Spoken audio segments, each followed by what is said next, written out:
Good morning, people.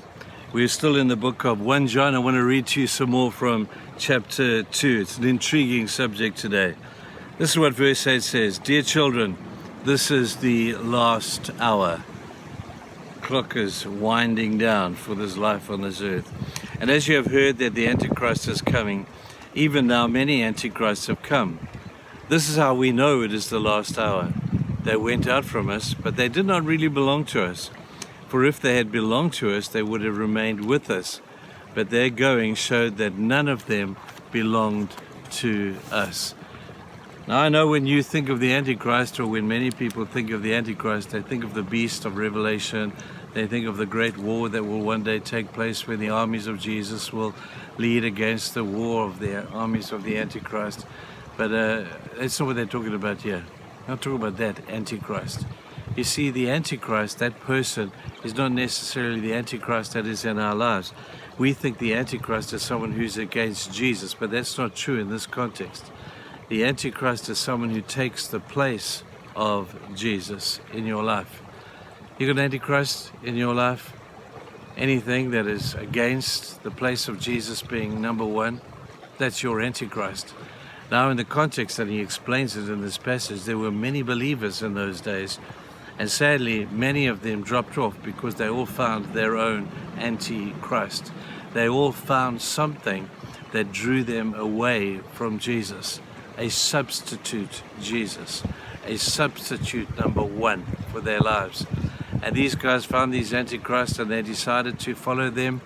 And that's the tragedy of the life that 1 John is living in. And he's talking about, man, it's the end of the age, people. It's now, the time is coming, the hour is upon us. You know, you need to sort out who you're going to follow in the days to come. And so when we look at this Antichrist thing, we're looking at those who feel sometimes that maybe Jesus isn't everything. Maybe I can have Jesus plus I can have something else. Well, if that's the case, then we have found an Antichrist. Yesterday's devotion was a warning against what wealth can do and what prosperity can do to you. It's not necessarily wrong, but if it's drawing you aside, it can become an Antichrist, something that takes the place of Jesus in your life very, very quickly. So I guess we need to work out our salvation with fear and trembling. Every day is a good time for a reevaluation of where we stand in relation to all these other things that are out there. And when an Antichrist comes into our life, I think we know what to do. We have to put him to death. We have to walk away. We have to put him down and say that we're going to follow Christ and him only. So I really hope that that may be the case for us today and in the days to come. That if there are things that are in our lives that are anti-Jesus, it doesn't have to be the Antichrist of Revelation, but they're Antichrist because they take the place of Jesus. Now, the children of Israel were famous for doing this. In the wilderness, weren't they? They found their own Antichrist in the golden calf. You know, that calf was a representation of God, and anything that represents God in your life that is not God, then you find yourself in trouble. And it's so easy to sit on the outside and say, well, I don't have any other gods in my life. Well, maybe, I don't know, maybe the God of your family, I don't know. Maybe those are more important things to you. Maybe the job of your job or your career could become an Antichrist. Don't knock this, because this sneaks up on you.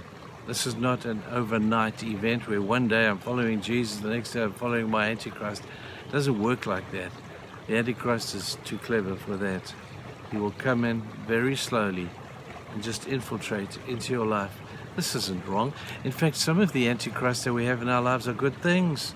There's nothing wrong, in essence, with them. But they slowly will ease in and they slowly will take over. You know, we said recently in church that the devil has a great tactic where infiltration into your life is more powerful than opposition against your life. The devil's never going to come and say, oh, God did not say that, and God did not do this. He's never going to do that. All he's going to do is throw questions at you. And he's going to infiltrate into your thinking that these things are not so bad. And if you harbor it, if you feed it for too long, that which was once a foothold, because that's what Satan wants, will become a stronghold. Man, it's difficult to break. So let's get rid of these things before they get a foothold in our lives. All these anti-Christs, anything that stands in the way of Jesus being number one in your life. And I know this is terribly introspective and kind of philosophical in its way, but it's a powerful concept. I hope you can work it out. And you're going to have a good day. We'll see you again on Monday. Bye-bye.